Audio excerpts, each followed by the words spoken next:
Ladies and gentlemen, welcome to What It Takes Radio.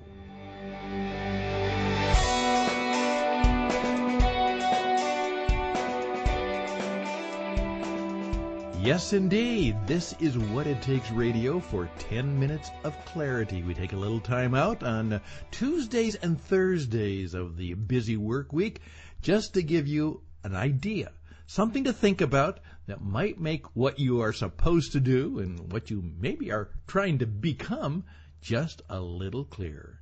What we all need in life is a time out from time to time and simply ask, what is clear to me now? Or to ask a colleague or a friend, what is clear to you now?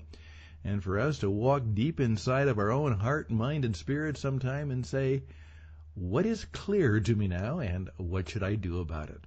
Kind of a classic, introspective, thoughtful way to live our lives, and that's okay, because we are a little bit old school, classic stuff. There's a lot of fads out there, a lot of phonies, farts, failures, and fools who have a lot of things to say, but we're trying to find the real stuff, the stuff that matters, the good stuff, the thing that not only will hopefully make our lives and our spirits and our businesses flourish, but will help us to pass that fully aliveness on to others. We're old school. We're not here just for ourselves. We are here to serve you. And that's exactly what I want to talk about today. This is for you. Let me tell you the story behind all of that. As many of you may know, I've been a radio broadcaster for many years. I've actually loved radio all my life, and I'm doing now what I oftentimes taught people to do. After a long career as a business performance coach, I'm still doing that from time to time with selected people. And I said, what do I want to do now? Well, go back to your first loves. And I found out that once again, I was a good coach. I'm a great coach. But what I really loved was teaching. And I loved broadcasting. Some of my most memorable moments are late at night in a studio in the Southern Caribbean, starting a program called Caribbean Night Call. It was music, musings, and perhaps some thoughts about life and business and what we should all be about in the late night. People were obviously more introspective, more thoughtful, more reflective, and a lot of good things happened. Well, one of the things I learned, which I later passed on to hundreds of people, particularly in life and business, was this little device. It was long before the age of, emails and quick and instant communication, but we would oftentimes request that people would send in a request for the show. And that meant they had to sit down and they had to write a letter and they had to put a stamp on it and they had to send it off. And we got lots of requests. People wanted to dedicate a song. They just simply wanted to hear a favorite song. Perhaps they wanted, as I'm sure, to have their name mentioned on the radio. As I've discovered, most people have never had the opportunity to be on the radio or even hear their name on the radio. And now you can have your own radio station just like we have, and you can be on our radio station, and we make that opportunity once again for you. Tell us what you'd like to talk about, or perhaps what you could add to for your thought and consideration, our flagship show on the weekends, and 10 Minutes of Clarity, our little time together right now.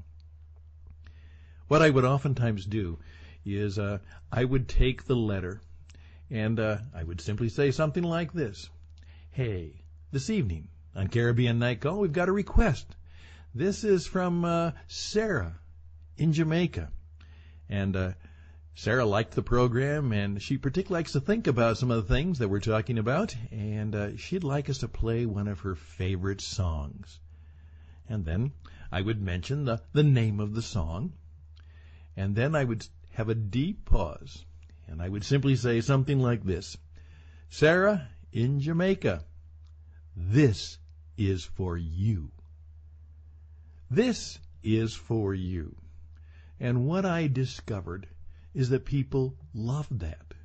Kind of like in a a paraphrase from an old movie. Say it again, Stan. Say it again. There was something powerful in actually thinking that I was playing this music on the radio just for them, and I would say, this is for you. Well, I learned a big lesson. Saying this is for you is powerful. It's a great thing for people to feel that important. As I tell people, everybody wants to feel important. They'd like to be treated as if they're the most important person in the world. We're all wearing little invisible signs that say, please tell me I'm important. And the guy on the radio, talking to hundreds, thousands, millions of people, said that this was for me. Well, I taught that to lots of salespeople.